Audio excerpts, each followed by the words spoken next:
Sabe que em 13 de novembro de 2022, a pequena cidade de Moscow, em Idaho, com pouco mais de 25 mil habitantes, foi abalada por um crime terrível. 4 estudantes da Universidade de Idaho, a Madison Mogen, a Kaylee Goncalves, o Ethan Chapin e a Zena Kernodle foram brutalmente esfaqueados em uma casa universitária que ficava localizada fora do campus, na King Road. A Madison e a Kaylee eram melhores amigas desde a infância e naquela noite elas estavam dormindo na mesma cama.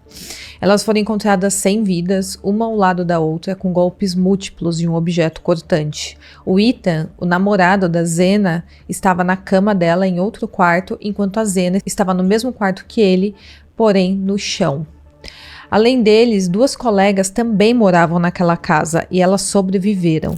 Uma delas, inclusive, viu o criminoso dentro da casa, mas a polícia foi chamada apenas muitas horas depois disso, o que gerou muita especulação aqui nesse caso, inclusive com algumas pessoas achando que elas poderiam ter algum envolvimento com o crime.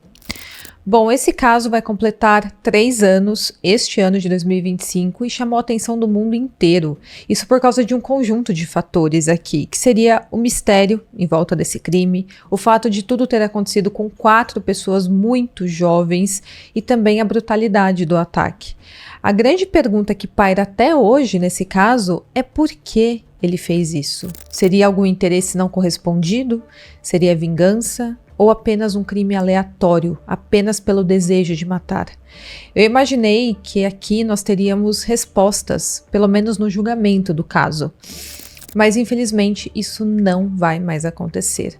Mas antes de eu entrar nos detalhes, eu quero falar um pouco das vítimas. Todos eles tinham futuros promissores, eram muito jovens, eles tinham de 20 a 21 anos e eles viviam o melhor momento de suas vidas. A Madison Mogen e a Zena Kernodle moravam na casa na época dos fatos e elas trabalhavam no mesmo restaurante local.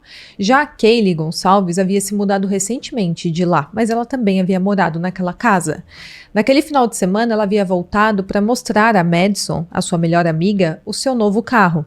E o Ethan era o namorado da Zena Kernodle, que estava lá para estar perto da sua namorada naquela noite, quando tudo aconteceu. Quanto ao criminoso, Brian, na época ele era um estudante de doutorado em criminologia na Universidade do Estado de Washington e ficava a poucos quilômetros de Moscou. E ele surgiu como principal suspeito apenas semanas após o crime. E agora, ele simplesmente assumiu a culpa pelo crime. Ele fez um acordo com a promotoria para tirar a pena de morte da mesa. E essa é a grande reviravolta aqui desse caso. Esse homem sempre defendeu a sua inocência há 3 anos, até este momento, quando ele aceitou esse acordo. E agora ele se declarou culpado por todas as acusações. O seu álibi até o momento era que na noite dos fatos ele estaria observando as estrelas. Mas as evidências contra ele sempre foram esmagadoras desde o início das investigações. E eu vou detalhar agora para vocês. Foi encontrado o DNA dele na cena do crime. Uma amostra de DNA foi encontrada no fecho interno de uma bainha da faca Ka-Bar, que foi deixada ao lado do corpo da Madison. A defesa contratou peritos independentes para testar essa amostra, mas eles não conseguiram refutar que o DNA pertencia a ele. E essa evidência foi essencial para ligá-lo diretamente ao crime. Tem também o carro dele, o Hyundai Elantra branco. Acontece que um carro branco, que também foi identificado como Hyundai Elantra, foi visto deixando a cena do crime na madrugada dos fatos.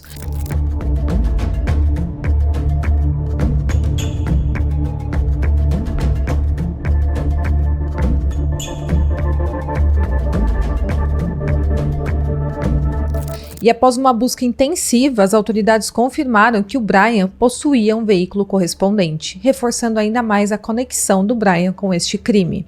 Além disso, os registros da Amazon mostraram que o Brian realmente pesquisou facas do modelo Ka-Bar e também bainhas, mas a defesa argumenta que ele não concluiu essa compra.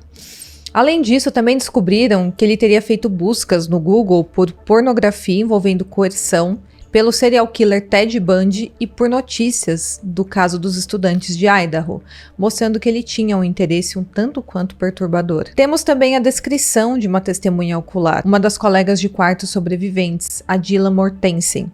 Ela forneceu uma descrição de um homem vestindo roupas pretas, máscara, caminhando pela casa na noite dos crimes. E o tipo físico que ela descreveu e também as sobrancelhas grossas bate exatamente com as características do Brian. Fora as evidências circunstanciais, a proximidade do Brian com a cena do crime, sua formação em criminologia e também o seu comportamento após o crime.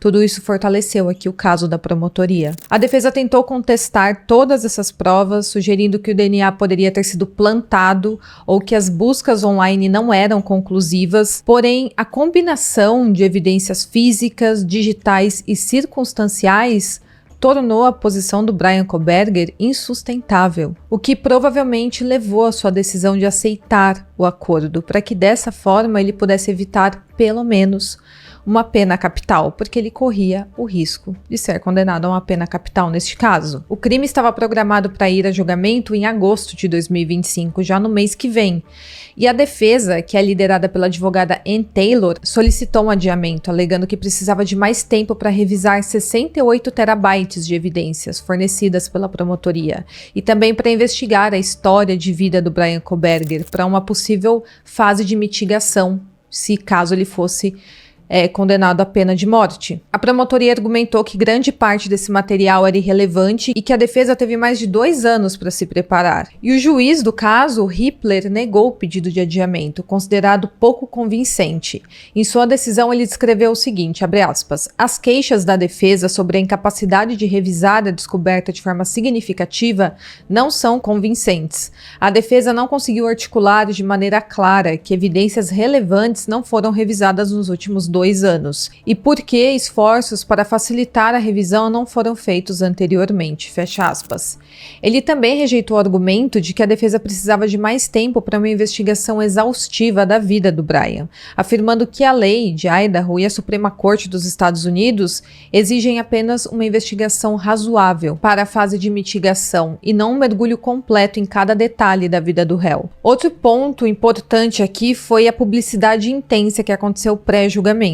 Eu citei para vocês aqui, no último vídeo que eu fiz desse caso, sobre o vazamento de evidências para um programa de televisão, e esse vazamento revelou informações que até então estavam em segredo de justiça, pela ordem de silêncio estabelecida aqui neste caso. E essas evidências são buscas do Brian por pornografia e pelo serial killer Ted Bundy, além de outros vídeos do carro dele circulando próximo à casa dos estudantes na madrugada dos fatos.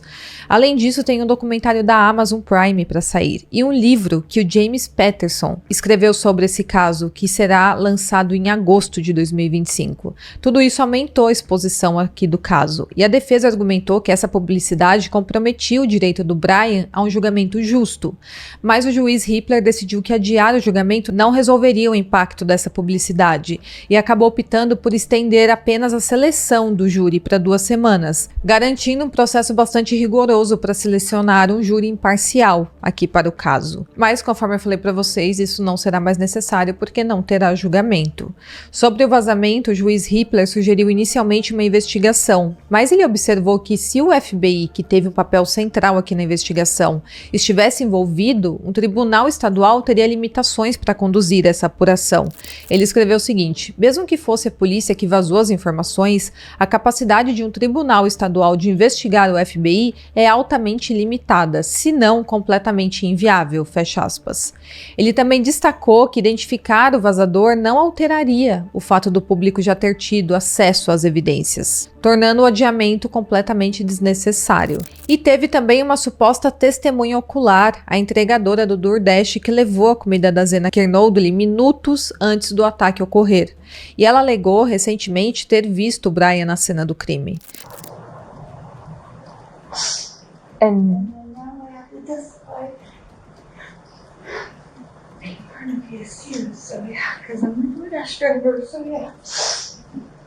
you have to testify in which murder case? Oh.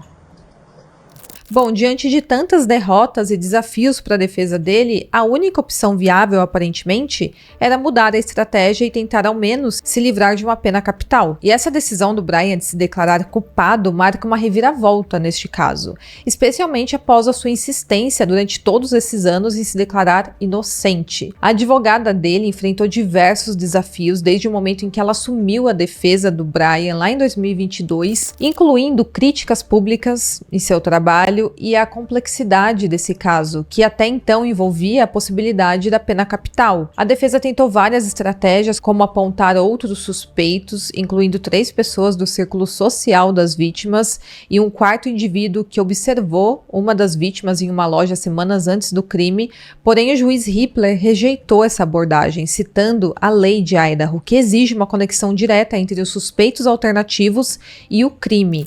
Como esses 4 indivíduos cooperaram com a polícia, forneceram amostras de DNA e não apresentavam ligação com o crime, a defesa não pôde usá-los para desviar a culpa do Bryan Kohberger. E sim, a defesa estava disposta a colocar em um caso terrível como esse, que envolve um homicídio brutal de 4 jovens estudantes, eles estavam dispostos a colocar o nome de 4 pessoas inocentes. E sim, eu posso falar inocentes agora porque já temos o culpado declarado. Então eles iriam colocar o nome dessas 4 pessoas em um julgamento desse nível para tentar tirar o foco do Bryan.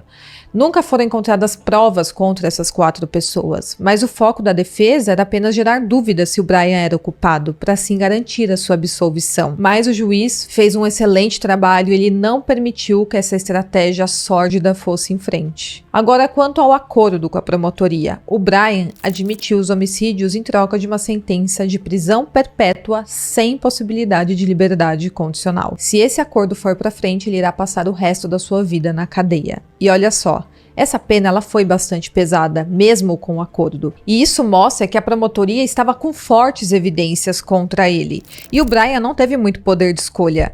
Ele pôde apenas escolher entre a sentença menos pior. E entre a pena de morte e passar o resto da vida na cadeia, ele preferiu passar o resto da vida na cadeia. E muito provavelmente essa decisão do Bryan foi influenciada pelo fato do juiz não ter aceitado o adiamento do julgamento e também pela percepção de que ele não tinha chances de vencer aqui no julgamento. Ele é um estudante de criminologia, então ele entende a gravidade das evidências e, claro, sua equipe de advogados também. Ele sabe que tem DNA dele na cena do crime, registros de buscas na internet, tem testemunhas, então ele acabou optando por salvar a sua vida. E além dessas evidências que eu falei para vocês, tem o vazamento das provas para um programa de televisão e pode ter desempenhado sim um forte papel na decisão de aceitar esse acordo. E é óbvio que eles sabem que a opinião pública sempre esteve contra ele. Dificilmente os jurados não teriam já uma opinião quase que formada de que ele é o culpado por este crime.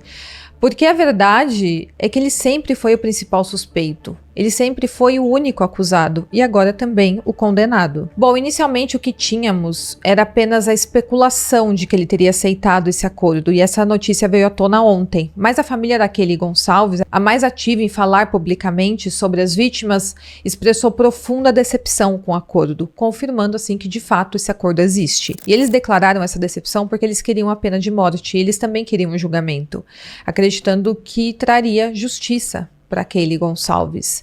Eles lamentaram a decisão do estado de Idaho em uma postagem feita no Facebook e eles disseram que se sentiram traídos.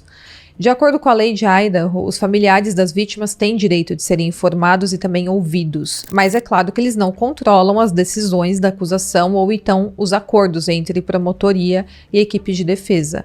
Provavelmente, os promotores justificaram esse acordo pela possibilidade do júri não chegar a um veredito unânime na fase de penalidade, especialmente considerando alguns fatores, como por exemplo o diagnóstico do Bryan de transtorno do espectro autista. Mas uma coisa é fato, a decisão do Bryan de se declarar culpado pode acabar reduzindo um pouco o cerco midiático que já estava se formando novamente neste caso. E claro, garante a condenação do criminoso. Mas, por outro lado, também priva as famílias de um julgamento que poderia fornecer respostas a esse caso. Os promotores enviaram cartas às famílias das vítimas dizendo que os advogados do Bryan os procuraram buscando um acordo judicial e os promotores disseram que se encontraram com familiares disponíveis na semana passada antes de decidirem a oferta feita ao Bryan. Na carta, os promotores disseram o seguinte: esta resolução é a nossa tentativa sincera de buscar justiça para as famílias. Este acordo garante que o réu será condenado e passará o resto da vida na prisão. condenação e não poderá submeter você e as outras famílias à incerteza de décadas de recurso pós-condenação. Seus pontos de vista tiveram grande peso em nosso processo de tomada de decisão e esperamos que vocês possam compreender porque acreditamos que esta solução atende aos melhores interesses da justiça. Mas em uma publicação no Facebook, a família da Kaylee Gonçalves escreveu que a irmã da Kaylee, de 18 anos, chamada Aubrey, não pôde comparecer à reunião com os promotores e ela compartilhou suas preocupações em uma postagem que ela fez no Facebook. Ela disse o seguinte: a possibilidade de Bryan Kohberger enfrentar uma prisão perpétua significa que ele ainda poderá falar, formar relacionamentos e se envolver com o mundo. Enquanto isso, nossos entes queridos foram silenciados para sempre. Essa realidade dói ainda mais quando parece que o sistema está protegendo o seu futuro mais do que honrando o passado das vítimas. Então, a família Gonçalves queria sim que ele fosse a julgamento e estava torcendo, claro, por uma pena capital. Bom, agora o que vem a seguir? Embora o tribunal ainda não tenha confirmado oficialmente, há indicações de que o Bryan dará sua declaração de culpa em uma audiência amanhã. O juiz Hippler pode aceitar o acordo, sentenciando o Bryan à prisão perpétua sem liberdade condicional, ou em um cenário muito improvável, ele também pode rejeitar esse acordo exigindo um julgamento. Mas é muito improvável que isso ocorra. Essa audiência de sentença provavelmente acabará sendo adiada para permitir que os familiares se preparem para viajar até Boise, que é onde está ocorrendo todo esse caso, onde iria ocorrer o julgamento, melhor dizendo. E também para que eles possam preparar as declarações de impacto. Bom, pessoal, esse caso extremamente triste dos estudantes de Idaho foi comentado e divulgado na mídia, nos canais de True Crime, aqui no Caixa de Pandora. E agora, finalmente, está chegando ao fim. E a verdade é que nenhuma decisão seria boa o suficiente, porque nenhuma decisão poderia trazer de volta as vítimas desse crime brutal e covarde. Mas ao menos, se o juiz aceitar o acordo, que eu acredito que é o que vai acontecer, o culpado por interromper a vida de 4 jovens que tinham uma vida pela frente permanecerá para sempre atrás das grades. Não só pagando pelo que ele fez, mas também não colocando a vida de outras pessoas em risco. Claro que eu gostaria que um julgamento ocorresse, porque de alguma forma eu acredito que muitas dúvidas seriam sanadas e seria um julgamento muito intenso para acompanhar aqui com vocês. Eu acredito que viria à tona muitas coisas que ficaram em segredo de justiça pela ordem de silêncio estabelecida aqui no caso, então tudo isso viria à tona no julgamento.